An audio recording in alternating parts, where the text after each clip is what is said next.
Je voulais parler sur la différence, puisque beaucoup de gens, le code minier est mis à la disposition de tous, mais beaucoup de gens ne lisent pas ce qui est énoncé dans le code minier. À beaucoup de réunions, beaucoup des ateliers que nous allons, beaucoup de gens parlent toujours de creuseurs.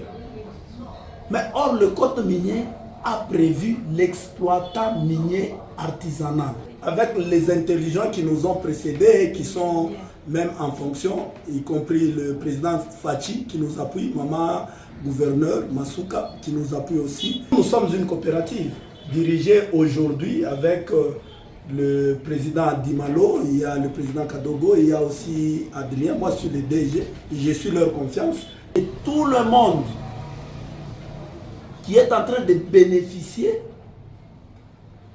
à la chaîne d'approvisionnement de l'exploitation minière artisanale, que tu sois commerçant, que tu sois restauratrice ou restaurateur, et que tu sois transporteur, que tu sois manutentionnaire, tu es exploitant minier artisanal, puisque tes activités que tu fais, tu touches l'argent à partir de cette exploitation minière artisanale. Si vous parlez de creuseurs, c'est un terme technique réservé uniquement à ceux qui descendent dans le puits.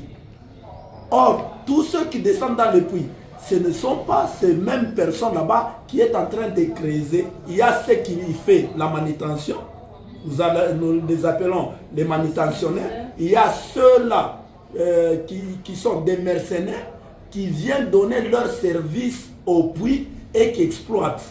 Maintenant, les gens restent toujours dans les creuseurs. Même le transporteur ici, il est exploitant minier artisanal. Les mamans laveuses sont des exploitants miniers artisanaux. Et ceux qui font les restaurants, même tout le monde qui entre ici, ceux qui transportent le produit, comme un vélo, c'est nos exploitants miniers artisanaux. Maintenant, quelle est la différence qu'il y a entre un négociant?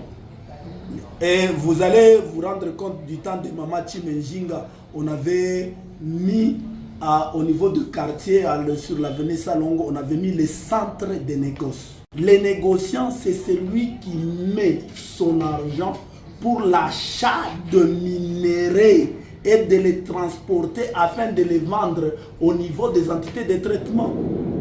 Il y a une différence entre un sponsor et un négociant. C'est comme ici nos maisons d'achat des Chinois. C'est eux les négociants. Mais si toi tu prends l'argent, c'est le négociant là, et que toi tu prends cet argent, tu vas acheter pour carrière, les négociants. Tu n'es pas négociant. Le centre de négoce doit avoir un capital social de l'argent qu'ils émettent. C'est la confusion. Lisez le code minier, non? Et le règlement minier. C'est comme ici chez nous. On fait la différence entre les exploitants miniers artisanaux, creuseurs qui descendent dans les puits, qui creusent à partir de la surface, avec le sponsor. Nous l'appelons sponsor, c'est lui qui donne l'argent aux creuseurs pour qu'ils creusent. Ce sont les sponsors. Il est sponsor financier et il a ses pourcentages par rapport à l'argent qu'il donne. Il n'est pas négociant de ces creuseurs-là. Un président de la coopérative, c'est une fonction et qui a un mandat déterminé. Il est voté parmi les membres cofondateurs dans la coopérative. Mais un négociant, c'est un patron à part. Il met ses moyens. Il a son dépôt d'achat. Il distribue même l'argent aux autres marketeurs ou aux autres. Ils peuvent être des petits négociants. Mais lui seul est négociant. C'est comme le code de Chinois ici qui le font. Il y a des codes. Ce n'est pas tous les Chinois qui font entrer le produit aux entités de traitement. Ils ont des codes, ils ont leurs patrons. Les patronats là-bas, dans le cadre des patronats, ce sont des négociants. Le Chinois peut se réveiller aujourd'hui, il n'a pas l'argent, mais il va à la banque, il retire l'argent dans les comptes du négociant puisqu'il est petit négociant. Et ici, dans le cadre des Noirs, s'il veut être négociant, qu'il mette l'argent, qu'il mette des milliards pour être négociant. Et lisez bien la différence. Et le code minier le dit bien. Quelle différence y a-t-il entre négociant et les autres aspects? Non, un négociant n'est pas un creuseur. Un négociant, c'est aussi dans le mine artisanal, c'est un exploitant minier artisanal, puisque l'exploitant minier artisanal a des structures. Tout celui qui touche à ces minéraux-là, qu'il soit négociant ou il est exploitant minier artisanal. Même les Chinois ici, ce sont des exploitants miniers artisanaux, puisqu'ils touchent à nos minéraux. À la différence, lorsque le produit arrive maintenant à l'entité de traitement, là-bas, vous allez prendre d'autres cadres qui ne sont pas les exploitants miniers artisanaux, ce sont des transformateurs. Il y a même des contrats qui se signent entre les entités de traitement avec des particuliers négociants, ou les batamouy pikia, cobalt yake, ou soit cuivre yake. Ils signent des contrats de transformation et l'usine perçoit des pourcentages et le négociant prend son produit, il peut vendre même à l'extérieur du pays. D'abord, une ZEA, une zone d'exploitation artisanale, ne peut jamais être octroyée à un individu ou à une catégorie de négociants. La seule probabilité que la loi laisse à l'octroi des ZEA via le cadastre minier, c'est la catégorie des coopératives. La ZEA est octroyée à la coopérative. Le négociant ne peut pas avoir une probabilité d'avoir une ZEA sans plus autant se mettre dans une coopérative minière artisanale. Avec l'expérience que nous avons et aussi les notions que nous avons apprises, je les conseillerais d'abord de recadrer, d'abord de se réformer pour être une coopérative minière artisanale. Toutes ces têtes qui ont raisonné à ce que les gens se réunissent d'abord en coopérative minière artisanale, puisqu'il y a plusieurs sortes de coopératives. Si vous parlez de la coopérative tout court, puisqu'il y a des coopératives de maraîchères, il y a des coopératives agricoles, il y a des coopératives, mais ici nous parlons pour une ZEA, zone d'exploitation artisanale. Il faut être d'abord dans une coopérative minière artisanale. Nous demandons au président et au gouverneur de la place de la province de Lualaba, nous voulons à ce qu'il y ait des ZEA octroyés légalement aux coopératives minières afin que ces coopératives soient capables de gérer ces zones d'exploitation minière artisanale en bon et due forme. Nous sommes l'exemple, nous vivons sur un PE, GECAMIN, mais nous faisons des projets sans intervention de masse monétaire, Yafa Shingini. Nous les faisons, nous nous privons, nous. Mais nous sommes en train d'investir dans la communauté puisque nous sommes exigibles au projet de développement communautaire. Nous, à la différence des sociétés industrielles, les sociétés industrielles sont soumises à la dot, comme on peut dire la dotation, à la redevance minière, au cahier des charges qui sont les trois sources de financement des sociétés industrielles. Mais la coopérative n'a qu'un seul moyen, là où d'intervenir dans les projets de développement communautaire.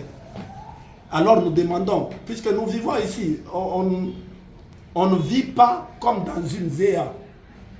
Nous vivons et nous nous adaptons informellement par rapport à ce que nous sommes sur les sites tolérés. Si nous sommes dans une ZEA, nous allons faire plus ça, puisque c'est nous qui gérons. Et dans une zone d'exploitation artisanale, il ne peut pas y avoir de dépôt d'achat. C'est la coopérative qui va collecter le produit et va vendre pour rehausser la vie de la population et rehausser aussi le niveau de la classe moyenne. Ici, il est difficile de le faire puisque nous sommes bloqués. De l'autre côté, dans la légalité, de l'autre côté, dans l'illégalité, mais nous travaillons. Ajouter quelque chose sur les négociants, c'est-à-dire le négociant signe un contrat de partenariat d'achat des minéraux sur les sites, soit sur une ZEA. C'est pourquoi vous voyez des dépôts des Chinois. Ce sont les Chinois qui sont des négociants. Ils ont signé un contrat de partenariat avec la coopérative CMDS pour acheter les minéraux sur les sites afin d'acheminer ces minéraux. S'ils ont leurs petits négociants là-bas qui se disent négociants, ils doivent suivre leurs patrons qui sont, s'ils se disent négociants, qu'ils restent au dos de leurs patrons chinois qui les donnent l'argent. Alors s'ils veulent avoir de puits ou soit avoir des ZEA, alors qu'ils sortent de cette catégorie de négociants, qu'ils soient dans des coopératives minières. Par exemple, vous pouvez mettre Sepamel, Kazembe, Lukwesa, Mining. Alors, directement, vous devenez dans une coopérative là où vous êtes capable de gérer le puits et d'avoir le puits. En tant que négociant, vous ne manipulez que l'argent et les produits achetés. Le centre des négoces. Mais posez-vous la question, vous avez des dictionnaires, vous avez tout. Regardez les centres des négoces. C'est-à-dire, au centre des négoces, ceux qui sont là-bas, ils mettent leur argent. C'est leur marchandise, c'est l'argent. C'est eux, ils attendent à ce que les gens, les coopératives et les autres qui se disent petits négociants qui vont chercher de produits dans les EA, dans les zones tolérées, sans parler, il ne faut pas nous amener le produit qui viennent des industries là où Banakouya. Donc le produit doit être tracé.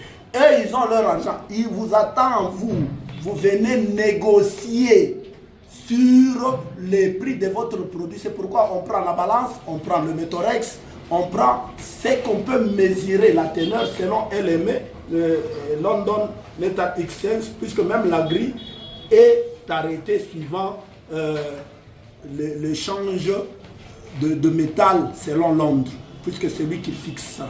Maintenant, vous venez avec votre produit là-bas, vous négociez sur les prix, vous négociez sur la teneur, vous mesurez la teneur, vous négociez. Lui, il fait sortir son argent, il vous donne, il prend son produit. Maintenant, c'est lui qui va destiner son produit. C'est pourquoi on parle aujourd'hui de CCR, HMC, hein, des usines, ou soit en transit. Vous les faites localement et en transfert, vous pouvez même vendre vos produits en dehors de la province du Lualaba.